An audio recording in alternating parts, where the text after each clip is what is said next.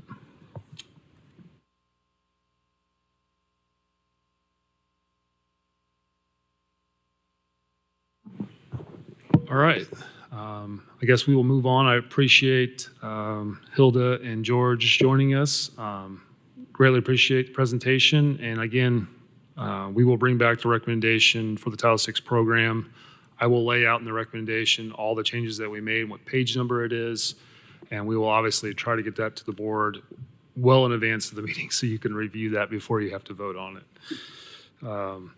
Thank you again. Great, thank you. Thanks for your great comments. Appreciate it. Have a great one. Yep. Thanks. All right. I have two more items. These are, again, proposed recommendations. I did send the board an email about this. We're not taking action on these items. These, again, we brought before KTA next month for a vote. They're both dealing with the downtown connector. Currently, and I'll go one by one, we're recommending a zero fare recommendation for the downtown connector. Right now, we have a pilot that started December 1st. It ends on June 1st. I think it's been very, very successful in achieving what we hoped. 1,000 in November. We're at somewhere around 12,000 now. So that's a gain of 6,000 trips per month. I think we're going to see that continue to increase now that the One Knox and Smokies are playing. And then also there's the Savannah Bananas game that's going on May 21st. Which I hear is sold out. So I think we're going to attract a lot of people to jump on the downtown connector and use that, not only for Covenant Health Park, but also for Old City, for Marble City, and other places in downtown. So again, this will be a recommendation that we'll bring forward to KTA next month for a vote. I just wanted to make the public aware, I wanted to make KTA aware that we are making this proposal. Any questions regarding that proposal? Okay. And then the last proposed recommendation, again, that will not come before KTA until next month for a vote, is a recommendation to make the route modification for the downtown connector. Last month, we didn't have a quorum, but I did discuss with the board about a game day detour that will route the downtown connector through Summer Place before it goes to Covenant Health Park. What we have found in the last 30 days of using this is that when there is a home Smokies series, we are detouring Tuesday, Wednesday, Thursday, Friday, Saturday, and Sunday. And that is very, very confusing for our customers to almost on a daily basis have to detour this route. And we think it's much more important and less confusing just to make it permanent. That we're going by there and ensuring that visitors and residents can jump on the downtown connector from that location. So that is the reason for the request and recommendation for that. I'll take any questions on that recommendation. Again, this will be brought up for a vote next month. So I'm sorry. I always have a question. This is probably too late to ask this and more for my own edification. On this route, when we were first doing this and then testing out, picking up people to take them to the game, what was the mentality behind specifically picking up at the Langley and Market Square garages as opposed to, for example, like Dwight Kessel, right, which is never full? Fun fact, if you ever need to go downtown, Dwight Kessel is never full. Park there. But because the only thing about this detour is, it kind of does this loop that, like, if I'm leaving the Knoxville station and I want to get to like Marble City Market on Depot Avenue, like that's adding time to my trip that in theory we wouldn't need, and we could save people time if we just pushed like, hey, you're going to the game, park at this garage that's never more than 10% full, right? That's already on the route. So like, what was the mentality of telling people to park at those other garages as opposed to one that's never used and on the route? Yeah, first, I think Market Square is like one of the busiest garages. Sure. And it's close to that location without being directly in front of it. The second reason is that those spots are reserved for Covenant Health events, basically, to get people over there. So if they want to come and go to the One Knox or Savannah Bananas or Smokies, their reserved spots are at those two garages. And that was something that was that on the City or the Smokies or Cat? Like who the Smokies are the ones that made that. Okay, gotcha. All right, thank you. I did want to say we do serve that parking garage, the White Kessler parking garage. We do serve, the Route 1 serves that garage. Yeah. It's afterwards. It's after going to Marcus. Right. Okay. The last item too, Doug is from the TPO is not able to make it, but Doug did want me to hand out and talk about the City of Knoxville's comprehensive plan. It is called What's Next Knoxville, and you can go to that website, what'snextknoxville.com. They have some upcoming listening sessions all of next week. So just for example, on Sunday, April 26th, they're going to be at the Urban Wilderness Gateway Park from 1 to 3. They're also going to be at Christenberry Community Center from 3:30 to 5:30, but they also have dates on the 27th, 29th, and 30th. Obviously, they want to get a lot of feedback for that comprehensive plan for the City of Knoxville. I believe it's been quite a few years since this has been updated, so they want people to provide feedback on that process. And I also have these. I'm happy to pass them around to spread the word on getting people out. And that is all the updates I have. That includes new business and old business as well. There's no new business or old business at this time. Okay, awesome. Thank you, CAT staff. I don't know if I wanted to bring up something real quick. I don't know if it's new or old business. I was recently made aware, and apologies if this was brought to KTA last year, and I just don't remember it, but I believe in October there was a presentation given to City Council basically on like transit-oriented development and the study of the corridors, and maybe I missed it because I believe I was just on vacation in October for the KTA meeting, but I don't know if that was ever brought to us.